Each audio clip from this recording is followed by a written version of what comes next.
Well, hello, it's me, Gazbot, for day 92 of 100 Days of Making Comics.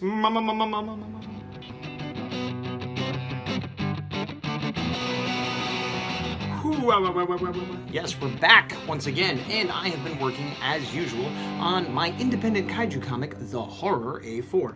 I am on page 14 of issue 2, doing what you could call tight roughs or loose pencils, but the phase before I go into inks is all really it is. And they are definitely tighter than I did last issue because I'm trying to cut out a phase or a stage of work, if you will. I've put in the neighborhood of 4 hours today. So once again, I'm hitting it harder than I have been. Perhaps not as hard as I could be or I'd like to be in an ideal world, but well along. Good. Let me show you. I had the first 3 panels done, and this was the one, and this took a while. It doesn't look like it did, but I was figuring out perspective and wanted to make these guys all match, and I kind of half drew these buildings and faded them out, and I put a truck in, and it doesn't look like it should. This was most of the time. This took me a couple hours, which is crazy, and it's probably more detailed than I needed it to be, and it probably didn't need the temporary shading, but I wanted to make sure I had it fixed. I had it done, had it satisfactory. Then once I finished that, I moved down to here, did these guys in the front first because they're quote unquote easiest. Started doing the background, realized I wanted a bulldozer type machine, and basically designed this on the spot. I didn't have to be anything fancy. Doesn't have to be realistic because it's sort of future-ish, you know. So I built that, and then I'm in the process of, these guys are probably not the correct scale, and I got to populate it with people and the buildings and make the background look more correct, but you could see the basic outline. Now I originally thought this was 3 panels because there's a border around this. Actually, let me call that up to show you. As you can see, so I had done panel 1, 2, 3, and then I had 4, 5, 6, but really this is 1 panel, and I'm just putting a panel border around this, but it's going to be one, you know, just sort of separate it. You know what I'm saying? Technique. Here's something else worth mentioning. Yesterday I did these 3 panels. I have reversed the order of these 2. I originally had it where she's not really awake, she hears the screaming of the monster, opens her eye, and then he's sort of helping her up and she's out of it and whatever. But I realized she's got this jolted awake eye here, and then is sort of out of it here, and it doesn't quite make sense. I mean, arguably she could have went, woke up and then kind of chilled out again, like fallen back into her half asleep.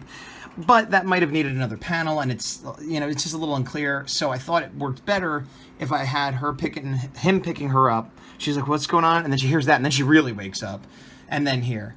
Who knows, when I get to the final thing, I may decide to flip it again, but I just thought that worked better. Also, because I have the noise, the bellow of the monster in the background, and it gets real loud and continues here, it flowed better text-wise. Now, that's not permanent, but just as an indicator of where the lettering will go. But anyway, as you can see, in 2 days, I got more done on this page than I have in most of the other pages, the entire challenge. So, yeah, doing well. Immediately after saying I was done working, I worked for another hour and finished that page. I will show you that page here, now, go! That was the page! Finished! Well, not finished, I still have to ink it, but you know what I mean! Wow, it's bright in here. Why? Well, I'm in the living room, and if you can see, I've got my lighting set up out. And I've got my table out. That's right, I was filming a Toy Shots, which will be up later. I had a case of figures, which I got, and I needed to talk about them and the store where I bought them in a certain time frame. So, while I've been cutting back on doing Toy Shots, at least while I'm doing the 100-day challenge, this one had to take priority, and hence light. It looks like I'm dipping my hand into like lava. It's not, it's fine. Guys, don't be scared. So it's 11:15 at the evening, PM, and I have completed things like, what? I don't know. Well, I made that video, as I said. I have not edited it yet. I went out, I had to do some last-minute Target shopping that I forgot to do the other day. I also went back to Toys R Us and but got a price adjustment on those 3 Black Series figures that I bought the other day on Rogue Friday, thereby returning something like $13 to me. To me, $13, not you, Toys R Us. Or George, well, no, not George Lucas anymore, Disney. Whoever runs Disney. Mike Eisner, 10 years ago? I have no idea. Anyway, I am going to be signing off, but I wanted to address the t-shirt thing, which I've been trying to get answers for Travis Keiko. So once again, I apologize for mispronouncing your name. Sadly, I have not gotten a lot of feedback on this. I've got a few comments here or there, and I have no personal experience. The closest I can come is that Kevin Cross, also of the 100s, had done a successful t-shirt thing. Not a gigantic amount though, so I don't know how many you're planning on making. You had said something about doing a limited run or a one-time printing. I don't know if that was a sales technique or that's how you want to do it, but I couldn't remember where he got it done, but I got a comment from Old School 486, so thank you for the comment, that Kevin used Teespring to the best of their memory, and I believe that was correct. And I looked at the Teespring site.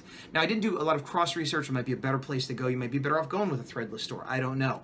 But I will just tell you what I saw on Teespring, which I know worked for at least one person I know. They have different tiers of types of t-shirt. The budget t-shirt, a slightly nicer one, and then a premium. If you choose the budget t-shirt and upload full color artwork on one side, it looks like the base cost is going to be, the base profit you would get would be $7.74 each, and they would sell them for $21.99. Now, I don't know if that includes shipping or not. I don't think it does. But I was looking to see, oh, well, what if you do 10 or 20 or whatever? And so, for example, if you do 20 shirts and you sell them all through Teespring, you would make $147. Is that a lot? Is that not enough? I don't know how much you're looking to make or what's a fair deal to you, but just to give you a base idea. And my understanding is that they do the printing and shipping, so part of it, you don't have to deal with that part of it, so that kind of saves you that.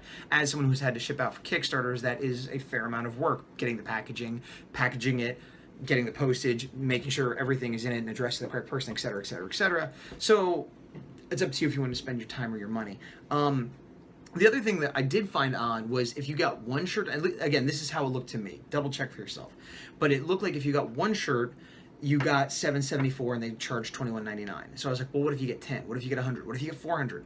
Price didn't seem to change. Usually with things like this, the more you buy, the cheaper it gets, or the more money you could make, or there's some advantage to getting more. Maybe if you get up in the thousands, but I went up hundreds and hundreds and hundreds and it didn't seem to make any difference.